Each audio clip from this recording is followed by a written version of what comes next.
Osiam nu Shwalakwa, Osiam nu Chelacha, Haichquagwans Anna Tetchel Lakunan Tunuth, Haichpasiam Naquilia.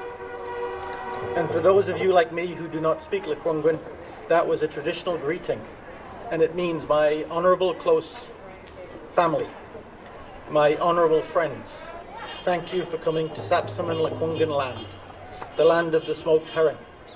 Thank you, my honourable people. And although I didn't understand the words, I echo the sentiments, and I thank Mrs. Romph and everyone else who helped put together this rally. It shows you care. It shows you care not only about yourselves, but about others. And while I'm here to speak about reading recovery, just take it from the heart that I'm grateful. Last week I spoke to the operations committee here at ST61, something that I have never done before. I asked a question, shared a truth, corrected a lie, and finished with a hopeful offer. Today I'm going to go in reverse order. I hope the trustees would make themselves informed before voting on Monday. I offered those who did not know what reading recovery was the opportunity to be informed, to come and to see what we do. My offer still stands. It was sincere and it was only ever well-intentioned. The offer I made was also to help correct the lie. The lie that reading recovery just does reading. The trademark label undersells what a child actually does for 30 minutes every day with a trained teacher.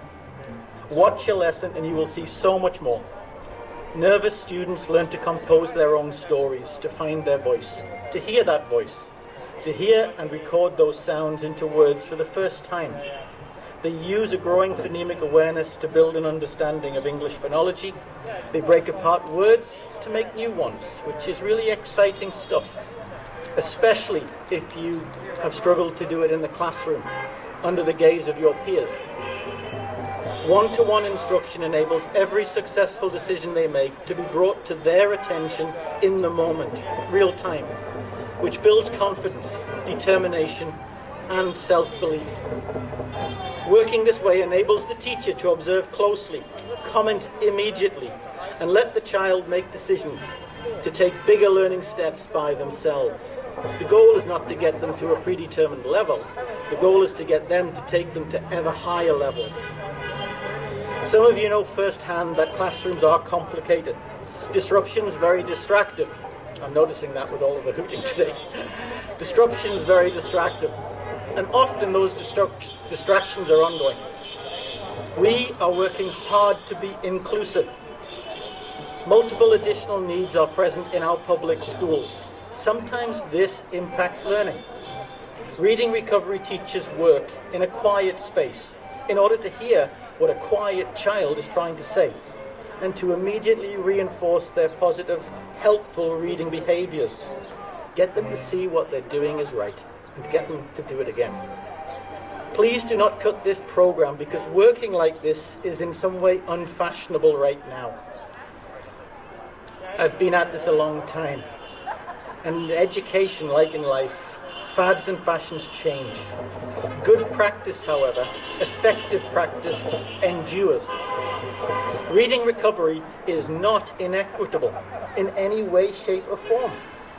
It's simply practical to do the job this way.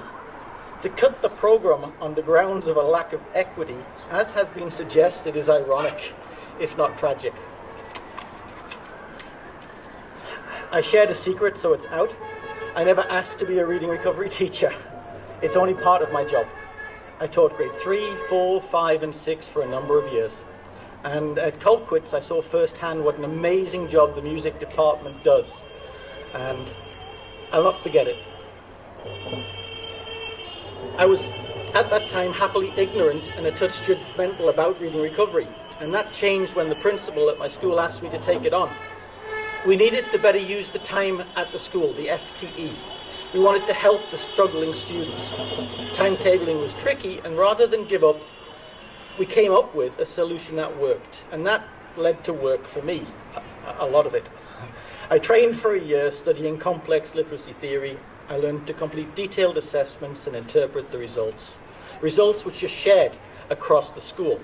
And as a Tier 3 intervention, and thank you, Dr. Oppenheimer, for giving people an overview of how school districts work. That was appreciated. As a Tier 3 intervention at the school level, the data that I gather informs school-based teams and administrators as to whether further assessments might be necessary at a very early stage. No judgments are made, we just present what we see and hear. Each September, up to 32 students are assessed by trained staff at the start of grade 1.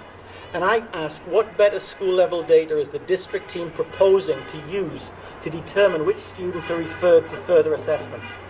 What price can they put on KT assessments for 32 grade 1s, and how much time would that take?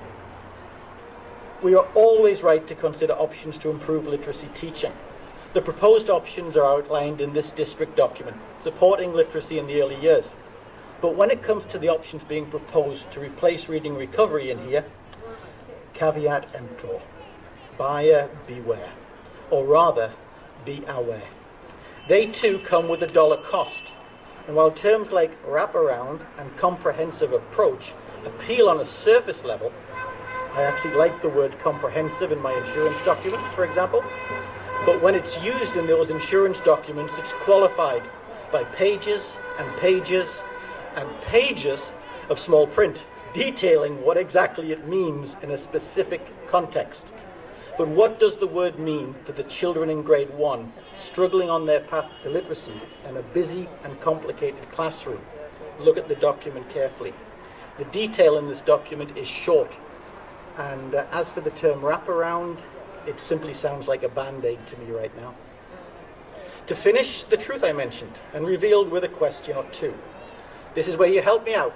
Don't leave me up here embarrassed. Raise your hand if you've ever attended a band, strings, ukulele, or music event. Come on, hands up. Yep. You know the next question, don't you? Hands up if you've ever observed a reading recovery lesson or knew what it was. Thank you. I got a couple. Reading recovery, the truth is, it's not visible. It's not like other programs under review. It's quiet, and it can't compete for your attention. It does not make as much noise as a band.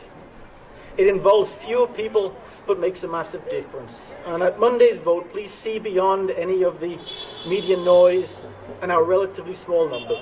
Trustees, please become informed. Ask what exactly will be replacing it. What are the details? And if you can't see them, adjust your vote accordingly. Again, I'd like to thank people for helping us by sharing this platform and making some music, and for joining together and resist cuts. I want to give you a big heartfelt Heichka and say thanks. Thanks, Cindy.